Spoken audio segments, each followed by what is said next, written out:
नमस्कार, म प्रतिमा चौधरी। नमस्कार, म कावेरी पौडेल। राति 8 बजेको जनता समाचारमा स्वागत छ। सबैभन्दा पहिले प्रमुख समाचार।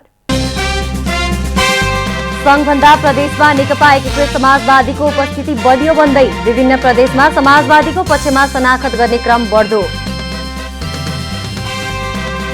एमाले अध्यक्ष ओलीद्वारा नेकपा एकीकृत समाजवादी पार्टी बनाउने निर्णय विरुद्ध सर्वोच्चमा रिट, पार्टीले कारबाही गरेकालाई आयोगले शनाखत गराएको आरोप। नेपाली कांग्रेसको नेतृत्वमा आकांक्षी बढ्दै, आसन्न महाधिवेशनमा सभापतिको उम्मेदवारी दिने कल्याण गुरुङको घोषणा। आइडा आँधीका कारण अमेरिकाको लुजियाना र मिसिसिपीको जनजीवन प्रभावित, रातको समयमा कर्फ्यूको घोषणा।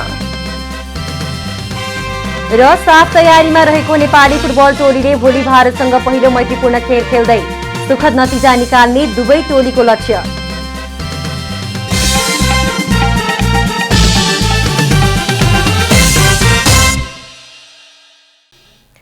अब पूरा समाचार। गत वैशाख 16 गतेदेखि जारी भएको निषेधाज्ञाको स्वरूपमा परिवर्तन भएको छ। बुधबार काठमाडौँ उपत्यकाका 3 जिल्ला प्रमुखहरूको बैठकले वैशाख 16 गतेदेखि जारी निषेध आदेशको स्वरूपमा परिवर्तन गरेको हो। बैठकपछि काठमाडौँका प्रमुख जिल्ला अधिकारी कालीप्रसाद पराजुलीले निषेध शब्द हटाएर जारी आदेश मात्रै बनाइएको र यो आदेश भदौ 17 गतेदेखि भदौ मसान्तसम्म जारी रहने बताउनुभयो। उहाँले बुधबार जारी आदेशले स्वास्थ्यका मापदण्ड पालना गर्ने गरी सबै किसिमका व्यापार व्यवसाय सञ्चालन गर्न पाउने निर्णय गरिएको जानकारी दिनुभयो। उहाँका अनुसार अब काठमाडौँ उपत्यकामा भौतिक उपस्थितिमा विद्यालय सञ्चालनको हकमा 18 वर्षभन्दा मुनिका बालबालिकाहरूले भ्याक्सिन नलगाएकाले अझै केही समय रोक्ने निर्णय गरिएको छ। प्रमुख जिल्ला अधिकारी पराजुलीले भौतिक उपस्थितिमा विद्यालय सञ्चालनको जिम्मा स्थानीय तहलाई दिएकाले कोभिड जिल्ला संकट व्यवस्थापन केन्द्रसँग समन्वय गरी सञ्चालन गर्न सक्ने पनि बताउनुभयो। उहाँले चाडपर्वहरू भौतिक उपस्थितिमा नमनाउन आग्रह गरेको छ। मनाउने भए सांकेतिक रूपमा मात्रै मनाउन पनि आदेश जारी गरिएको बताउनुभयो। निषेध शब्द हटाएर जारी आदेश मात्रै उल्लेख गरिएको छ र यसमा स्वास्थ्य प्रोटोकल पालना गर्ने गरी सबै किसिमका व्यापार व्यवसाय हैन सञ्चालन गर्न पाउने व्यवस्था गरिएको छ र विद्यालय सञ्चालनको हकमा चाहिँ हामीले अब 18 वर्षभन्दा मुनिको बालबालिकाहरूले विद्यार्थीहरूले भ्याक्सिन नलाएको अवस्थामा यसलाई चाहिँ अझै केही समय हेर्नुपर्छ भनेर भौतिक उपस्थितिलाई चाहिँ हामीले जोड दिएका छैनौँ।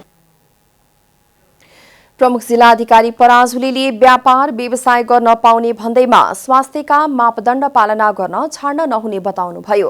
उहाँले उपत्यकामा स्वास्थ्य मापदण्डको पालना भए नभएको बारे प्रशासनले नियमित र आकस्मिक अनुगमन गरिरहने पनि बताउनुभयो। अनावश्यक रूपमा मानिसहरू जम्मा भएर भिडभाड गर्ने, सभा जुलुस गर्ने, जात्रा महोत्सव र भोज भतेर आदि कार्य गर्न नपाउने पनि प्रमुख जिल्ला अधिकारी पराजुलीले बताउनुभयो। केन्द्रको तुलनामा प्रदेशमा नेकपा एकीकृत समाजवादीको उपस्थिति बलियो बन्दै गएको छ। विभिन्न प्रदेशमा एकीकृत समाजवादीको पक्षमा शनाखत गर्ने क्रम बढ्दै जान थालेको हो। स्थानीय तहको निर्वाचन पश्चात नेकपा एमाले 5वटा प्रदेशको नेतृत्व गरेको थियो, जसमध्येका 2 प्रदेश लुम्बिनी र गण्डकीमा एमालेको सरकार ढलिसकेको छ भने अन्य 3 प्रदेशमा समेत एमाले बहुमत गुमाएको छ। प्रदेश नम्बर 1 मा एमालेको सभामुख सहित 51 सांसदको उपस्थिति थियो। बुधबार 10 जना सांसद निर्वाचन आयोगमा उपस्थित भएर नेकपा एकीकृत समाजवादीको पक्षमा शनाखत गरेसँगै एमालेको उपस्थिति 41 मा खस्किएको छ। बागमती प्रदेशमा सभामुख सहित 56 सांसद भएको नेकपा एमालेका 12 सांसदले देशभित्र एमाले 44 सांसदमा खुम्चिएको छ। सुदूरपश्चिम प्रदेशमा नेकपा एमालेको सभामुखलाई छोडेर 24 सदस्यीय सांसद संख्या छ।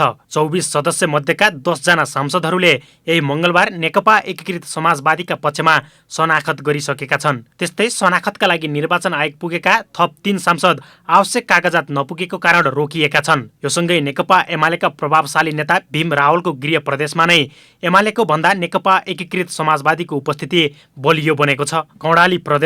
कर्णाली प्रदेशमा एमालेका 20 सांसदको उपस्थिति थियो। पार्टीमा विभाजन आउँदा 9 सांसद माधव पक्षमा खुलेका थिए। त्यसमध्येका 4 सांसद मुख्यमन्त्री महेन्द्र बहादुर शाहीलाई विश्वासको मत दिएको अभियोगमा प्रदेशसभा सदस्यबाट पदमुक्त भएपछि माधव पक्षमा 5 सांसद रहेका थिए, जसमध्येका 3 सांसदहरूले बुधबार नेकपा एकीकृत समाजवादीको पक्षमा शनाखत गराइसकेका छन्।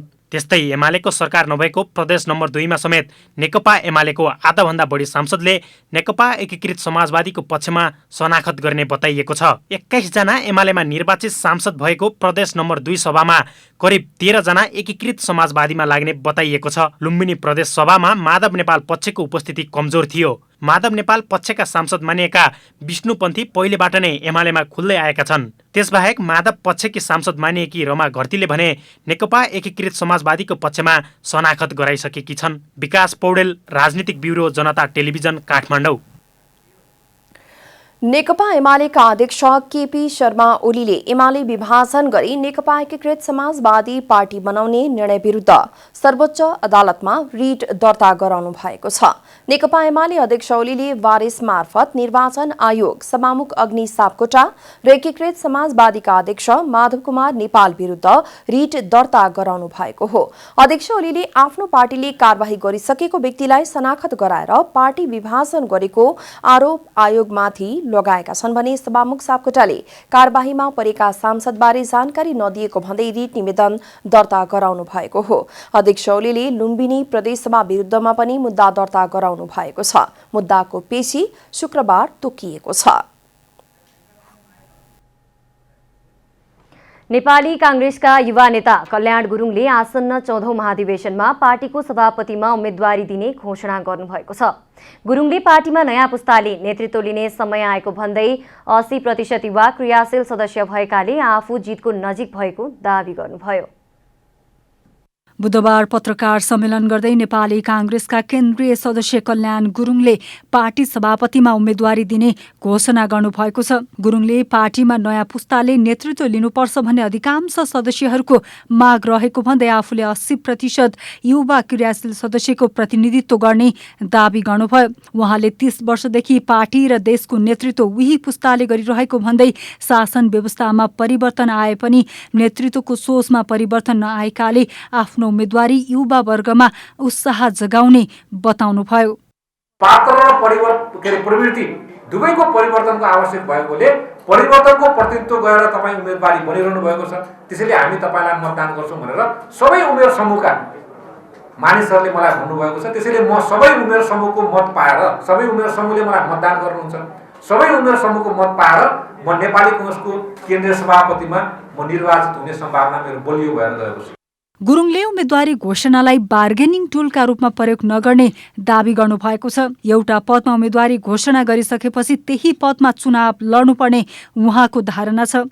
नेपाली कांग्रेसभित्र जुन किसिमको गुटबन्दी छ, जुन किसिमको भागबण्डा छ, म नेपाली कांग्रेसको सभापति भएँ भने सबै गुटबन्दीलाई समाप्त गर्छु।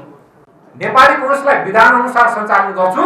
कसैले पनि गुटको आधारले यदि भाग माग्छ भने म भाग दिदिनँ। म नेपाली कांग्रेसलाई विधान अनुसार चलाउँछु र गुटबन्दी समाप्त गर्छु। कांग्रेसको सभापतिमा उम्मेदवारी घोषणा गर्दा गुरुङले आफ्ना एजेन्डाहरू पनि अघि सार्नु भएको छ। पार्टीलाई विधान अनुसार चलाउने र गुटबन्दी अन्त्य गर्ने गुरुङले प्रतिबद्धता जनाउनुभयो। 6 महिनाभित्र म यो देशमा भ्रष्टाचार शून्य देश बनाइदिन्छु र सुशासन स्थापित गराइदिन्छु। त्यो म गर्छु। त्यो मेरो कमिटमेन्ट हो आम नेपाली जनताको बीचमा। त्यो मेरो कमिटमेन्ट हो। त्यसको लागि कडाभन्दा कडा कानुन, जस्तो कानुन निर्माण गर्नुपर्ने हो त्यो कडाभन्दा कडा कानुन निर्माण गर्ने पक्षमा, भ्रष्टाचारको विरुद्ध कडाभन्दा कडा कानुन र कडाभन्दा कडा सजायको प्रबन्ध गर्ने व्यवस्था म नेपाली कांग्रेसको सभापति भइसकेपछि गर्छु। कांग्रेसमा सभापतिका लागि यसअघि उपसभापति विमलेन्द्र निधिले उम्मेदवारी घोषणा गरिसक्नु भएको छ। यस्तै हालका सभापति शेरबहादुर देउवा, वरिष्ठ नेता रामचन्द्र पौडेल, महामन्त्री शशाङ्क कोइराला, पूर्व महामन्त्री द्वय प्रकाशमान सिंह र कृष्ण प्रसाद सिटौला, केन्द्रीय सदस्य शेखर कोइराला र सुजाता कोइरालाले पनि सभापतिमा उम्मेदवारी दिने बताउँदै आइराख्नु भएको छ। तर 60 वर्षभन्दा कम उमेरको उम्मेदवारी दिने गुरुङ पहिलो नेता हुनुहुन्छ। क्यामेरामा जेपी श्रेष्ठका साथ कमला हमाल, काठमाडौँ। सत्तारूढ दल नेपाली कांग्रेसका प्रवक्ता विश्वप्रकाश शर्माले पार्टीको 14औं महाधिवेशनको प्रक्रिया भदौ 18 गतेबाट सुरु हुने बताउनु भएको छ। प्रवक्ता शर्माले देशभर एकसाथ वडाहरूको अधिवेशन प्रारम्भ हुने दिनबाट पार्टीको महाधिवेशनको श्रृङ्खला प्रारम्भ हुने बताउनु भएको हो। उहाँले कांग्रेसका क्रियाशील सदस्य, अन्य सदस्य र पार्टीमा आबद्ध पदाधिकारीहरूले महाधिवेशनमा भेटघाट गर्दा र कार्यक्रम गर्दा सबैलाई मास्क लगाउन पनि अपील गर्नुभयो। महाधिवेशन गर्नुपर्ने बाध्यता र कोरोनाबाट पनि जोगिनुपर्ने कारणले आफू जोगिन र समाजलाई पनि जोगाउन पर्ने कर्तव्य नेपाली कांग्रेसको भएकाले मत माग्न जाँदा अनिवार्य मास्क लगाउन उहाँले अनुरोध गर्नुभयो।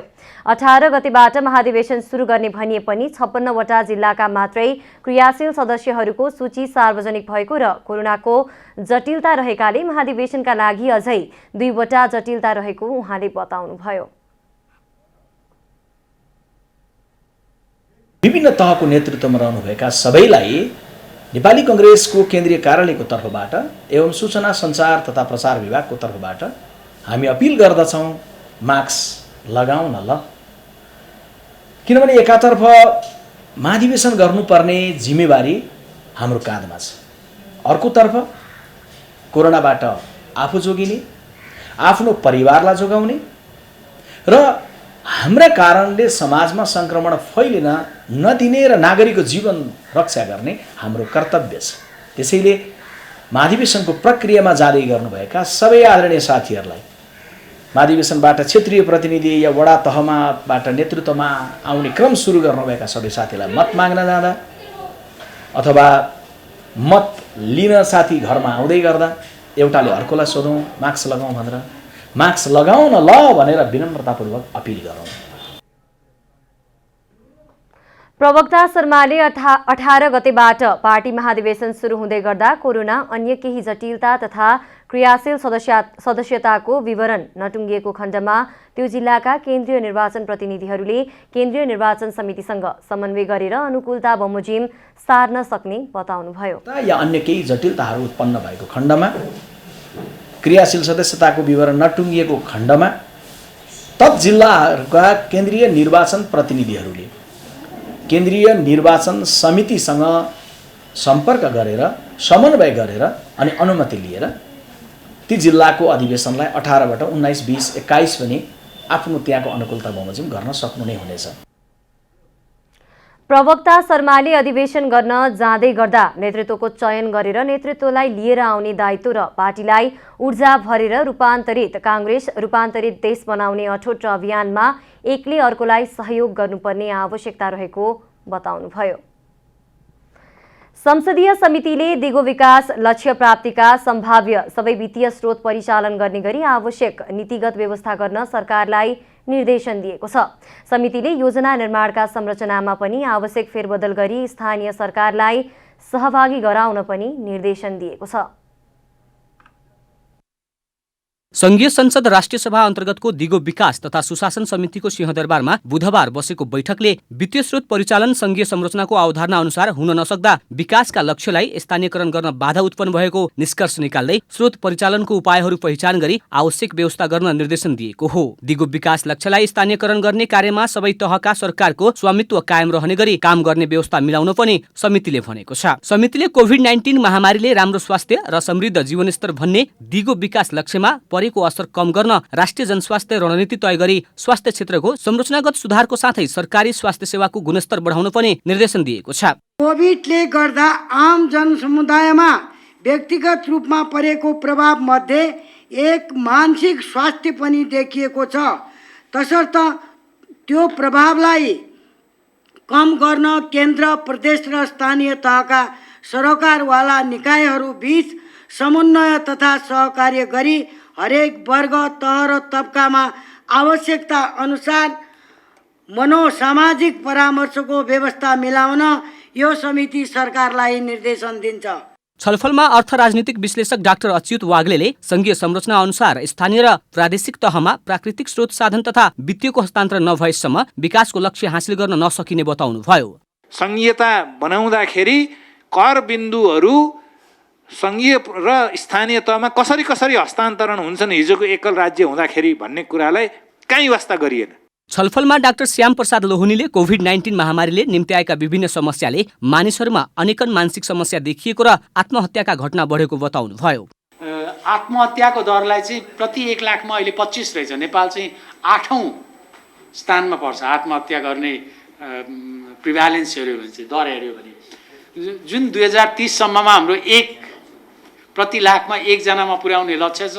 समिति सदस्य दिननाथ शर्माले पोस्ट कोभिड अवस्थाले उत्पन्न आर्थिक मनोवैज्ञानिक समस्याले दिगो विकास लक्ष्यमा ठूलो असर गर्ने औल्याउनु भयो भने सदस्य कविता बोगटीले मुलुकको आवश्यकता अनुसार नीति नबन्ने र नीति निर्माताका रूपमा रहेका सांसदहरू नै भुलभुलैयामा पर्ने गरेको बताउनु भयो। पोस्ट कोभिड सिचुएसन अरू सबै चिजहरूलाई यसले चाहिँ नि प्रभाव पार्छ भन्ने लाग्छ मलाई। पोस्ट कोभिड सिचुएसनले उत्पन्न गर्ने मनोवैज्ञानिक व्यावहारिक हाम्रा चाहिँ सङ्कटहरू पनि छन्। कसरी हुन्छ बाहिरबाट ल्याउने खालको पोलिसी हाम्रो हुन्छ र विस्थापित हुने नेपाली उद्योगी व्यवसायहरू विस्थापित हुने खालको प्लानहरू हाम्रो पोलिसी मेकरहरूले बनाउने र हाम्रो अर्थ हामी चाहिँ खेले जस्तो के यो बुलबुलैया मात्रै। समितिले बुधबार दिगो विकास लक्ष्य हासिलमा कोभिड महामारीले पारेको असर तथा राष्ट्रिय प्राथमिकता निर्धारण गर्दा अनुसरण गर्नुपर्ने विषयबारे विषय विज्ञसँग छलफल गरेको हो। नेपालमा पछिल्लो 24 घण्टामा 1648 जनामा कोरोना संक्रमण पुष्टि भएको छ। देशभर 10,612 वटा आरटी-पीसीआर परीक्षण गर्दा 1648 जनामा कोरोना संक्रमण पुष्टि भएको स्वास्थ्य तथा जनसंख्या मन्त्रालयले जनाएको छ। त्यस्तै 4323 जनाको एन्टिजेन विधिबाट परीक्षण गर्दा 404 जनामा संक्रमण पुष्टि भएको छ। पछिल्लो 24 घण्टामा 3030 जना कोरोना मुक्त भएका छन्। नेपालमा निको हुने दर 93.9% रहेको छ। स्वास्थ्य मन्त्रालयका अनुसार नेपालमा हालसम्म 10,770 जना कोरोना संक्रमितको मृत्यु भइसकेको छ। पछिल्लो 24 घण्टामा 20 जनाको मृत्यु भएको छ।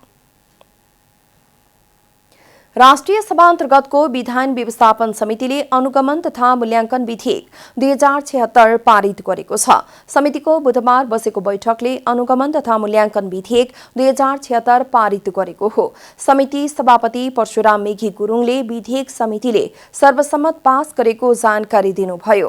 सभापति गुरुङले सो विधेयकले विकास निर्माणका कामका नीति तथा योजना बनाउन, योजनालाई कार्यान्वयन गर्न तथा जवाफदेही बनाउन तथा सम्बन्धित निकायलाई जवाफदेहिता र उत्तरदायित्व वहन गर्न भूमिका खेल्ने बताउनुभयो। यो विधेयकले खास गरिकन विकासको नीति, योजना, कार्यान्वयन, उत्तरदायित्व, जवाफदेहिता प्रवर्धन गर्न, त्यसको अनुगमन मूल्याङ्कन गर्ने र त्यसलाई चाहिँ त्यो अनुगमन मूल्याङ्कन चाहिँ तथ्यपरक हुनु पर्यो, विश्वसनीय हुनु पर्यो, त्यसले गुणस्तरीयता पनि हेर्नु पर्यो, व्यावसायिक नतिजामुखी प्रभावकारी बनाउने सम्बन्धमा यो ऐन बनेको छ र यसले चाहिँ अनुगमन तथा मूल्याङ्कन गर्ने निकायहरूलाई पनि तोक्ने काम गरेको छ। अनुगमन तथा मूल्याङ्कन गर्ने निकायले सही ढंगले अनुगमन तथा मूल्याङ्कन नगरेको खण्डमा सो निकाय पनि कारबाहीको दायरामा आउन सक्ने व्यवस्था विधेयकमा उल्लेख गरिएको उहाँले बताउनुभयो। यसले काम गराउने व्यक्ति तथा निकायलाई पनि जिम्मेवार बनाई गलत गरेको खण्डमा विभागीय कारबाही र भ्रष्टाचारको कारबाहीका लागि सिफारिस गर्न सक्ने व्यवस्था गरिएको पनि उहाँले जानकारी दिनुभयो। कोरोना भाइरसको संक्रमणको कारण बन्द रहेको चिडियाखाना गत साउन 1 गतेदेखि सञ्चालनमा आएको छ। तर महामारीका कारण मानिसहरू घुम्न नआउँदा आर्थिक आम्दानी न्यून रहेको छ। आम्दानी न्यून भएपछि चिडियाखानाका जनावरहरूलाई खाद्यान्न व्यवस्थापन गर्न धौधौ परेको छ। जाउलाखेलमा रहेको सदर चिडियाखाना समस्यामा परेको छ। घुम्न आउने आगन्तुकको टिकटबाट प्राप्त रकम नै आम्दानीको मुख्य आय स्रोत भएको सदर चिडियाखानामा घुम्न आउनेको संख्या घटेसँगै आर्थिक समस्यामा परेको हो। वार्षिक 14 करोड आम्दानी हुने गरेको चिडियाखानामा अहिले आधा जस्तो आम्दानी घटेको चिडियाखानाकी सूचना अधिकृत लीना चालिसेले बताउनुभयो। उहाँले 2015 को शक्तिशाली भूकम्प पछि चिडियाखानामा भौतिक संरचनालाई ध्यान दिए पनि कोरोनाका कारण आम्दानी बन्द भएपछि अहिले भौतिक संरचनाको काम शून्य बराबर रहेको बताउनुभयो। उहाँले पहिलो लकडाउनमा कर्मचारीको आधा पारिश्रमिक काटेर पनि जनावरहरूलाई खानेकुराको जोहो गर्न सहयोग गरेको बताउनुभयो। हामीले 2015को भूकम्पपछि चाहिँ हाम्रो भौतिक पूर्वाधारमा धेरै नै जोड दिएका छौँ। हाम्रा पर्खालहरू, हाम्रा संरचनाहरू, तर पछिल्लो पटक हामीले भौतिक संरचना चाहिँ शून्य नै निर्माण गरेका छौँ। साउन 1 गतेदेखि सर्वसाधारणका लागि सञ्चालन गरे पनि चिडियाखानाभित्र विश्व स्वास्थ्य संगठन र नेपाल सरकारले जारी गरेको स्वास्थ्यका मापदण्डहरू पूर्ण रूपमा पालना गराइएको बताउनुभयो। चिडियाघरको टिकट काउन्टरमा हुने भिड कम गर्न यी सेवाबाटै टिकट काट्ने व्यवस्था मिलाइएको र भित्र प्रवेश गराउँदा पनि चिडियाघरबाट बाहिरिनेको अनुपातमै प्रवेश गराउने गरेकोले भिड नियन्त्रण भएको छ। त्यस्तै अवलोकन गर्न पुगेकाहरूबाट जनावरहरूलाई कुनै रोग नसरोस् भन्ने हेतुले चिडियाघरलाई 4 भागमा बाँडेर हरेक भागमा 5-5 जना कर्मचारी खटाइएको र अवलोकनकर्ताले सामाजिक दूरी कायम गरे नगरेको हेरिने गरेको छ। जनावरलाई खानेकुरा दिए नदिएको लगायतका कुराहरूमा ध्यान दिने गरेको सूचना अधिकृत 40 को भनाइ छ। हाम्रो नेपाल गभर्मेन्टको साथै WHO को स्ट्यान्डर्ड अनुसारको नर्म्सहरू चाहिँ जूमा पनि पालना गरेका छौँ।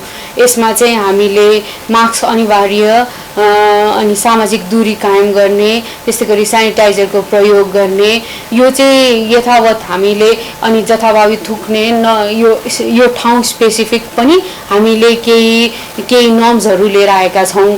हालै चिडियाखानामा 36 जना सदस्यहरूले कुनै एक जनावरको अभिभावकत्व लिएर सहयोग गरिरहेको र यसरी सहयोग गरे चिडियाखानाका जनावरहरूलाई खाद्यान्नको अभाव नभएको सूचना अधिकारी 40 बताउनुहुन्छ। चिडियाखानामा स्तनधारी 36 प्रजातिका 279, सरीसृप 10 प्रजातिका 48, मत्स्य प्रजातिका 41, पंक्षी 52 प्रजातिका 609 वटा गरी 113 प्रजातिका 997 वटा वन्यजन्तु रहेका छन्।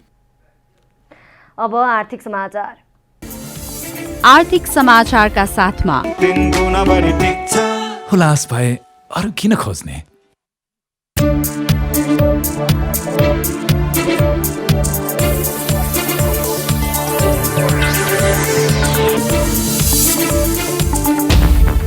होटल सङ्घ नेपाल हानले पर्यटन पुनरुत्थानका लागि विशेष आर्थिक योजना ल्याउन अर्थमन्त्री समक्ष माग गरेको छ। अर्थमन्त्री जनार्दन शर्मासँगको भेटमा हान अध्यक्ष सृजना राणाले होटल उद्योगले भोगिरहेको समस्या र अति प्रभावित यस उद्योगलाई संरक्षण गर्न माग गर्नुभएको छ। अध्यक्ष राणाले कोभिड-19 का कारण पर्यटन उद्योग विशेष गरी होटल उद्योग नराम्रोसँग थला परी व्यवसाय पलायन हुन थालेको भन्दै ध्यानाकर्षण गराउनु भएको हो। खरबौं लगानी रहेको होटल उद्योगलाई जोगाउन सकेमा बढीभन्दा बढी रोजगारी उपलब्ध हुने र राज्यको कानुनी दायराभित्र रहेर सञ्चालनमा रहेका होटल उद्योगको संरक्षण तथा सम्वर्धन गर्नु राज्यको पनि उत्तिकै दायित्व रहेको प्रतिनिधिले ध्यानाकर्षण गराएका छन्। आर्थिक वर्ष 2078-79 को बजेटले सम्बोधन गरेका विषयहरू यथाशीघ्र कार्यान्वयन गर्न सङ्घको आग्रह छ। साताको चौथो कारोबार दिन बुधबार नेप्से परिसूचक 1.14 अङ्कले बढेर 2976.98 बिन्दुमा बन्द भएको छ। लामो समयदेखि निरन्तर बढेको बजारमा पछिल्लो समय पुराना भन्दा भर्खरै प्रवेश गरेका लगानीकर्ताहरू आत्तिएर शेयर बिक्री गरिरहेको अवस्थाका कारण बजार करेक्सन भएको छ। बुधबारको बजारमा 9 अर्ब 35 करोड 17 लाख बराबरको 1 करोड 71,82,871 किता शेयर कारोबार भएको छ। 226 कम्पनीको 1,04,342 पटकको व्यापारमा उक्त रकम बराबरको शेयर कारोबार भएको हो। बुधबार सर्वाधिक रकमको शेयर कारोबार अरुण भ्याली हाइड्रो पावरको भएको छ। यस कम्पनीको 59 करोड 79,36,000 बराबरको शेयर कारोबार भएको हो।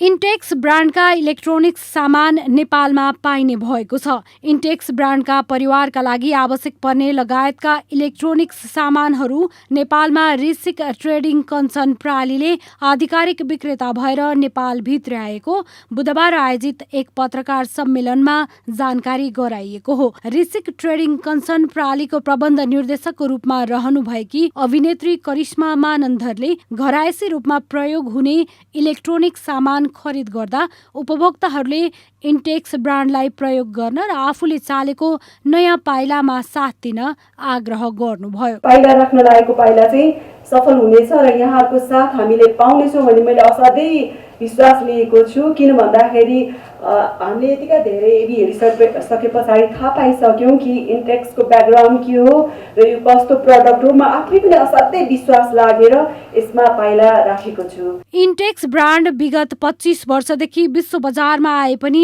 8 वर्ष अघि मात्र यस कम्पनीले उत्पादन गरेको मोबाइल नेपाल भित्रिएको जनाइएको छ।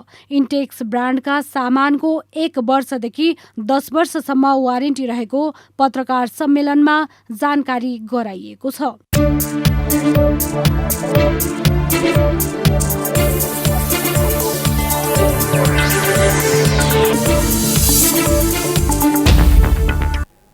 अब खेलकुद समाचार।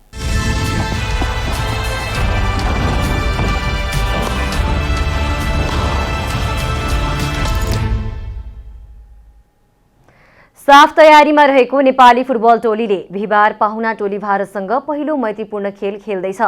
त्रिपुरेश्वर स्थित दशरथ रङ्गशालामा साँझ 5:30 बजे हुने खेलमा दुवै टोली सुखद लक्ष्यका लागि प्रतिस्पर्धा गर्ने प्री म्याच कन्फरेन्समा बताएका छन्। कोरोना महामारीको सन्तासमा आयोजना हुन लागेको खेलमा सीमित दर्शकले मैत्रीपूर्ण खेल हेर्ने मौका पाउने भएका छन्। भारतसँग हुने मैत्रीपूर्ण खेलमा नेपाली टोली जितका लागि खेल्ने नेपाली फुटबल टोलीका मुख्य प्रशिक्षक अब्दुल्लाह अलमुताइरीले बताएका छन्। अखिल नेपाल फुटबल संघ एन्फाले बुधबार आयोजना गरेको प्री म्याच कन्फरेन्समा प्रशिक्षक अलमुताइरीले नेपाल भारत विरुद्ध जितको लागि खेल्ने बताए। We are real Gorkhali. We must win the 2 games. We will not play for draw. We must win. We will play for win, not to make the people happy. दुई मैत्रीपूर्ण खेल अन्तर्गत नेपालले पहिलो खेल बिहिबार खेल्न लागेको हो। नेपालका लागि 73औं खेल खेल्न लागेको नेपाली टोलीका कप्तान किरण चेम्जुङले नेपाली खेलाडी मानसिक र शारीरिक रूपमा तयार रहेको बताए। अहिलेको कन्टेस्टमा चाहिँ म के भन्छु भने मेन्टली हामी वी आर सो स्ट्रङ पहिला भन्दा, किनकि पहिला चाहिँ हामी फिजिकली स्ट्रङ थियौँ भने अहिले चाहिँ we are like physical obviously फुटबलमा स्ट्रङ एभ्री टाइम हुन्छ, तर अहिलेको कन्डिसनमा चाहिँ we are like physically also strong and mentally also strong. यस्तै भारतीय टोलीका मुख्य प्रशिक्षक इगोर स्टिम्याच र कप्तान सुनिल छेत्रीले घरेलु टोली नेपाल विरुद्धको मैत्रीपूर्ण खेल सहज नहुने बताएका छन्। प्रशिक्षकले जस्तै भारतीय टोलीका कप्तान सुनिल छेत्रीले नेपाल जहिले पनि बलियो प्रतिद्वन्दी भएको तथा टोलीमा केही परिवर्तन देखिए पनि खेल चुनौतीपूर्ण रहेको बताए। This team is in what kind of form they always give whatever they have against us, and I'm pretty sure all of you understand that, and we are not expecting anything less. It does not matter where we are in the kind of form. Whenever we have played the national team of Nepal, it has always been difficult, and I'm pretty sure, especially here at home, the team is really formidable. भारतीय टोलीका प्रशिक्षक इगोरले पनि कोरोनाका कारण उत्पन्न कठिन परिस्थितिमा पनि मैत्रीपूर्ण खेलको अवसरका लागि खुसी रहेको भन्दै साफ च्याम्पियनशिपको तयारीका लागि मैत्रीपूर्ण खेलले आफ्नो टोलीलाई फाइदा पुग्ने बताए। I think that my colleague made a good job with the Nepali team, and that giving chances to these youngsters which you have is a good opportunity for Nepali team to rise up. Pre match पछि अखिल Nepal football संघका अध्यक्ष कर्मा छिरिङ शेर्पाले सरकारबाट सीमित दर्शकलाई उपस्थिति गराएर आयोजना गर्न स्वीकृति दिएको बताए। यो टिकट सबै अनलाइनबाट बिक्री हुन्छ र हामीले गेटहरू करिब 5वटा गेटमा चाहिँ हामीले चाहिँ पीसीआरको यसमा चाहिँ अब चाहिँ दर्शक छिराउँदाखेरि डबल भ्याक्सिनेसन हुनुपर्ने, त्यसपछि गएर डबल भ्याक्सिनेसन छैन भने पीसीआर टेस्टहरू चाहिँ हुनुपर्ने भनेर चाहिँ हामीले चाहिँ त्यसमा चाहिँ यो हामीलाई जुन निर्देशन दिएको छ त्यसमा चाहिँ ती कुराहरू चाहिँ उल्लेख गरेको छ। कोरोना विरुद्धका दुवै खोप लगाइसकेका वा PCR नेगेटिभ आएकालाई मात्र दशरथ रङ्गशालामा प्रवेश दिने इन्फाले बताएको छ। नेपालले हालसम्म भारतसँग 19 खेल खेलेको छ, जसमा भारतले 13 खेल जितेको छ। नेपालले 2 खेल जित्दा 4 खेल बराबरीमा सकिएको छ। मालदिप्समा अक्टोबर 1 देखि 16 सम्म आयोजना हुने साफ च्याम्पियनसिपको तयारीका लागि नेपालले भारतसँग मैत्रीपूर्ण खेल खेल्न लागेको हो। अब मौसम समाचार।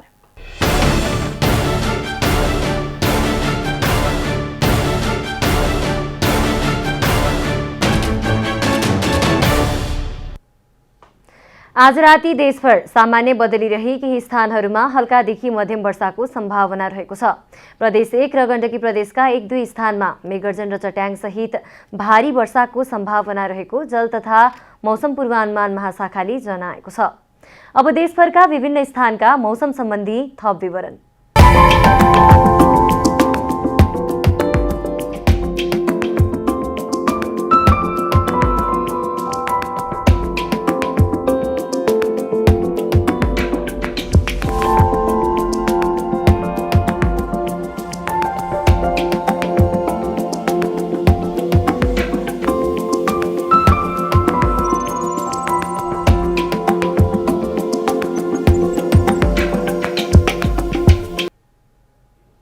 अन्त्यमा आजको डायरी।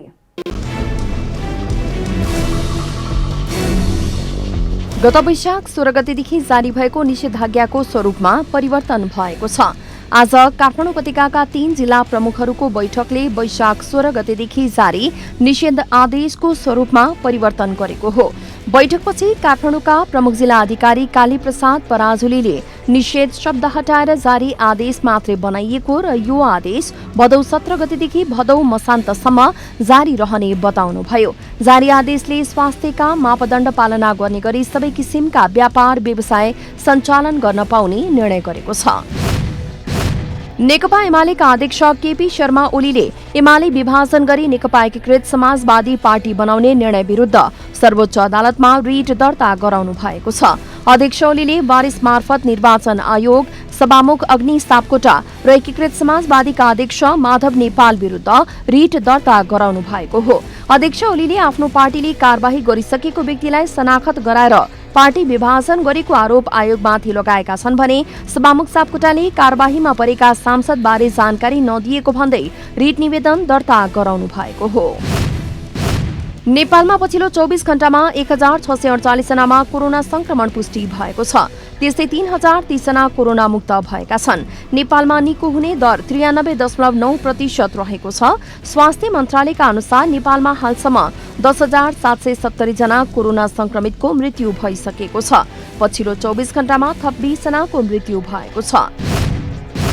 अमेरिकाको लुजियाना र मिसिसिपीका ठूला भागहरूमा इडा आँधीका कारण बिजुली विहीन भएपछि न्यू ओर्लिन्समा कर्फ्यू लगाइएको छ। कर्फ्यू स्थानीय समयअनुसार राति 8 बजेदेखि बिहान 6 बजेसम्म रहनेछ।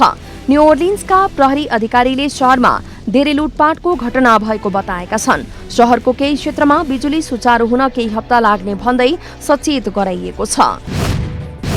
साफ तयारीमा रहेको नेपाली फुटबल टोलीले बिहीबार पाहुना टोली भारतसँग पहिलो मैत्रीपूर्ण खेल खेल्दैछ। त्रिपुरेश्वर स्थित दशरथ रङ्गशालामा साँझ 5:30 बजे हुने खेलमा दुवै टोली सुखद लक्ष्यका लागि प्रतिस्पर्धा गर्नेछन्। कोरोना महामारीको सन्तासमा आयोजना हुन लागेको खेलमा सीमित दर्शकले मैत्रीपूर्ण खेल हेर्ने मौका पाउने भएका छन्।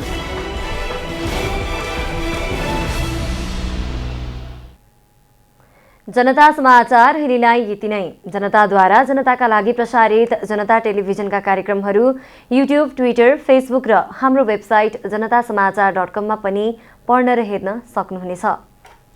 सूचनामा तपाईको सहभागिता, समयमा समाचार हाम्रो प्रतिबद्धता। कोरोना भाइरसको संक्रमणबाट बस्न नियमित रूपमा साबुन पानीले मिचिमिची हात धौं, अनिवार्य मास्कको प्रयोग गरौं, भिडभाडबाट टाढै रहौं। नमस्कार।